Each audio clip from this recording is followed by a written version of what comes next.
Sego, everyone. This is Galeno Douglas, the CPNP, and we are getting ready for our transition into motherhood video series. So when going into these video series, I always kind of ask on my helpers, I hold my tobacco, and I ask them what kind of teaching should I deliver today? What is need to be said? And the first thing that came to mind for this video was to share my birth story and kind of how I fell into postpartum depression in a way, the baby blues after.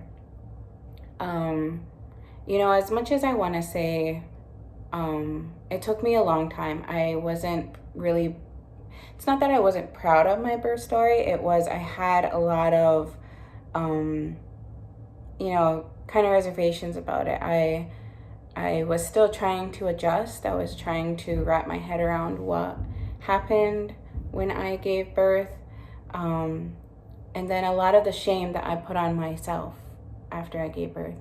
So leading up to my firstborn, I would watch the videos. I asked a lot of people. I had kind of a good sense of what was expected and what was going to happen when the time came for labor and delivery for me.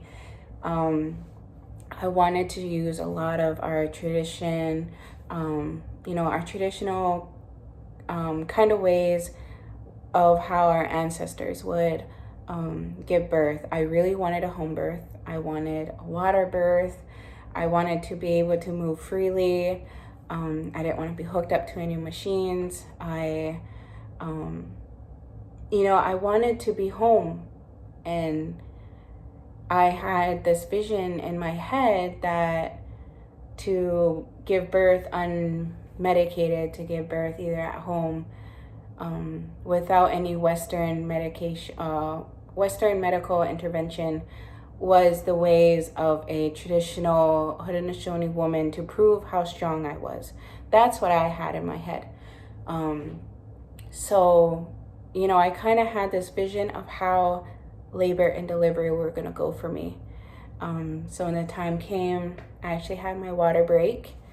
My son was 2 weeks overdue, so we were kind of getting close to, the mark where I was going to be getting induced. And so then when I went to my midwife, she checked me out. It looked out, it was like 2 centimeters, and everything was going good at the time. And then it kind of took a turn when we started noticing some meconium in my water. And if you don't know, meconium is essentially that the baby means that it is under some sort of distress, that the baby actually releases some solids, essentially poop, and to its area. So that's not good, because then the baby could swallow it, it could go into lungs, it can cause a lot of health problems. So I immediately didn't know what to think. It wasn't in my headspace, it wasn't in my birth plan, that nothing was supposed to go kind of wrong in my sense. So without really able to prepare for it, I had to go right to the hospital. I wasn't even able to go home and pack my bag or anything, because I went to her office. I had to go right to the hospital. And then once I got to the hospital, I wasn't asked if it was okay to do an IV. I didn't know what that meant, if they found meconium in my water. So then I was hooked up to the IV. I was kind of told I could only really lay in bed. I could stand up and walk around only for sections. They had to check me every hour. So it was really going against my way of thinking of the way I wanted my birth to go. And that was really troubling for me. It was really hard to wrap my head, because things were also going fast. And then it was when I was 6 centimeters and things kind of just went at a standstill. Like it just completely stopped. And I didn't know what was going on. I was already under a lot of stress. I wasn't really able to relax. I didn't even feel like I was able to really breathe because I'm still trying to wrap my head around that, my water broke and there's meconium in it. And now I'm at the hospital where I didn't want to be. And I have an IV, which I didn't want. I have to lay in bed, which I didn't want. So I had all of these, things that were really meant for my safety and the baby's safety, but it was just hard for me to wrap my head around. And essentially my son ended up getting stuck. I wasn't opening wide enough. My hips weren't, and he ended up getting stuck. And the doctor was saying, okay, we want to do an emergency C-section. And that was when I kind of had a little bit of a breakdown. I'll admit that. I didn't want a C-section. I wanted to push naturally. I wanted to have a natural birth as much as I could. And, with everything that led up to it, I felt like I wasn't in control. I didn't feel like I had control over anything. And now they're saying they wanted an emergency C-section. And, so I told him what I wanted, and he said, we will wait probably 1 more hour. And if not, then we have to get you in. And within that hour, my world kind of turned upside down. I didn't notice it. I guess I started turning really pale. My eyes, I guess I was starting to get really dark rings around my eyes. And then all of a sudden, the baby's heart rate started going down. My heart rate started going down, and essentially my body started going into shock, which meant that we were both in distress. I ended up getting wheeled down to emergency C-section, the operating room. I wasn't able to see anyone. It just happened so fast. I couldn't even tell you. I just remember seeing my partner, I think right when they pulled him out, my son out, and that's when I seen him. So I knew it was kind of a rush for him to get down to the operating room too. And thankfully, my blood pressure, because it was dropping, it started to rise. My heart rate started to stabilize. Same thing for my son. But when my son was born, because he had meconium, it had gotten into his airways, and the problem we were trying to avoid was that it would get into his lungs, which then could lead to infection, and it would lead to a long list of health problems for my baby. So when he was born, he didn't cry right away. So I think that was, in all honesty, when I was reading over all the paperwork, which was something that I made sure to do to make sure that I understood everything that was going on, right? That, he essentially didn't breathe for maybe a minute. That he didn't cry for the minute.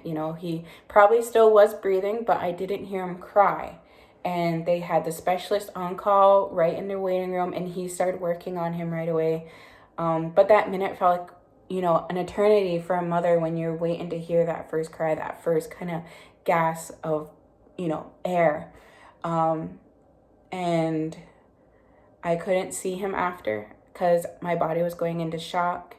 I had to go in recovery, and I had to be alone for about an hour and a half, which was the worst. I remember laying there, and they even were trying to give me, just something to let me relax and let me sleep a little bit, because, as stubborn as I was just so stubborn. I didn't want anything that was happening. And, so they just wanted me to relax so that my body can kind of recover from what it just went through.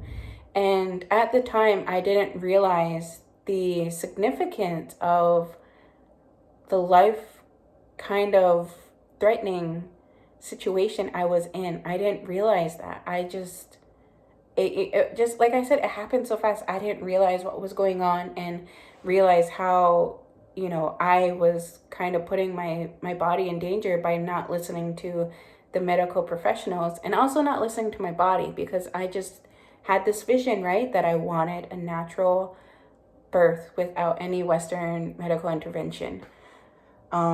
So I did end up sleeping, and then when I woke up, I asked to go and see my baby. So of course I was able to meet him, and I cried.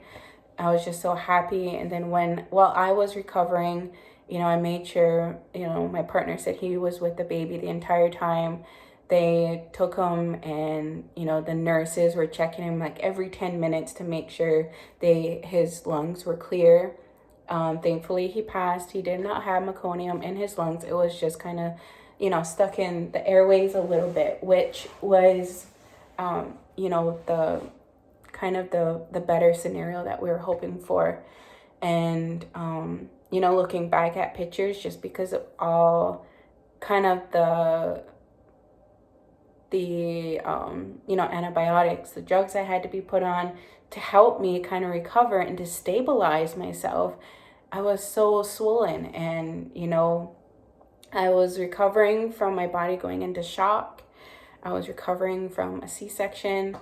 But the end picture of having my son here and having my son be healthy was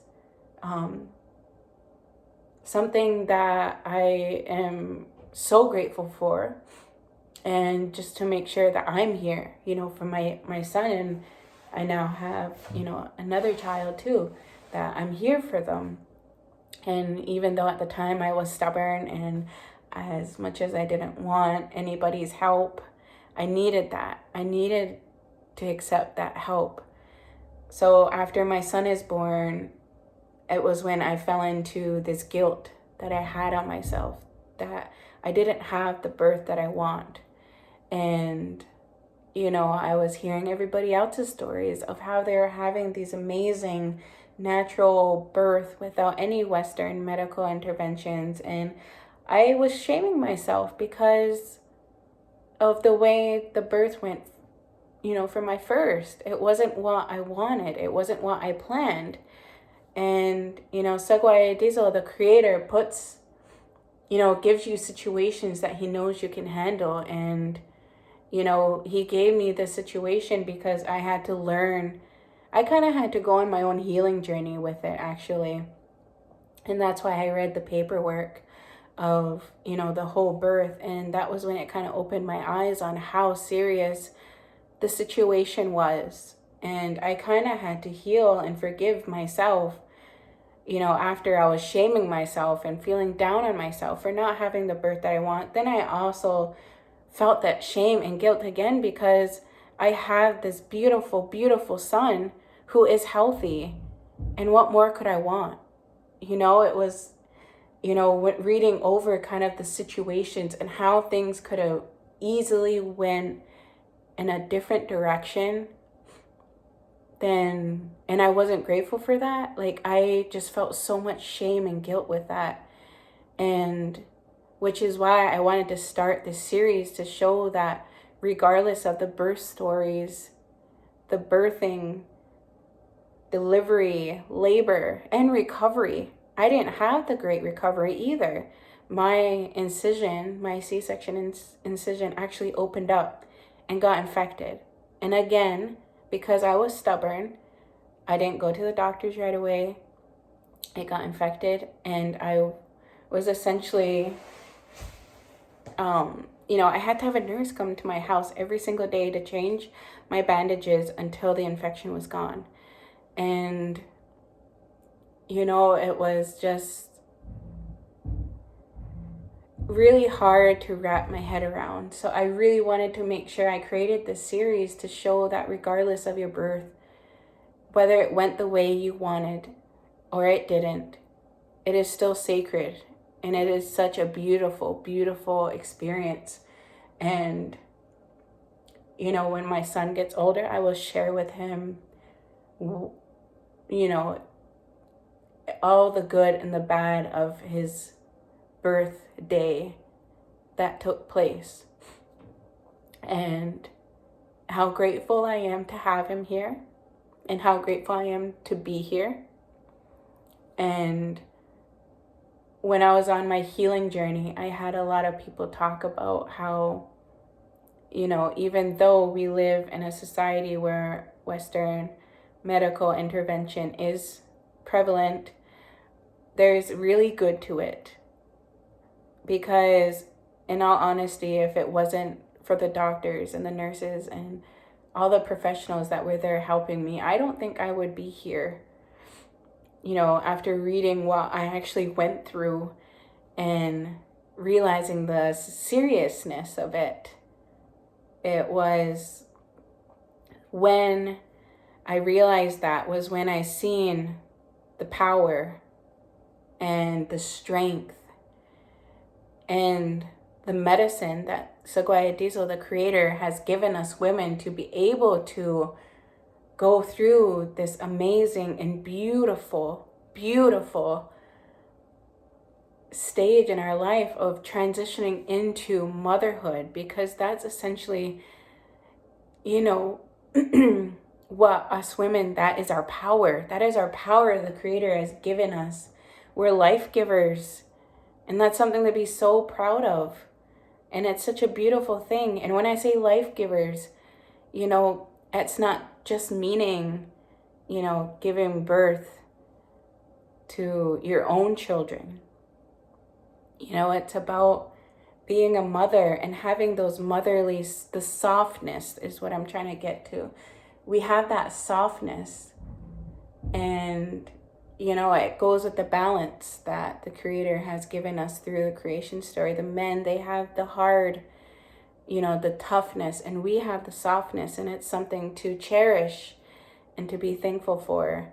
And so when I was sitting down and getting ready to think about what the teaching is I want to do for this month for transition into motherhood, you know, I was really asking on my helpers and asking, you know, what is the message that, you know, they would want to hear, whoever is watching. And that was the first thing that came to me, was to share my birth story. The day I gave birth to my son. And even though it wasn't what I envisioned, it was still beautiful. And it was still sacred. And I found so much strength in myself that, you know, it really made me thankful for the medicine that Seguya Diesel, the creator, has given us women in this time, this transition period of transitioning in our babies to this world. So, yeah, well.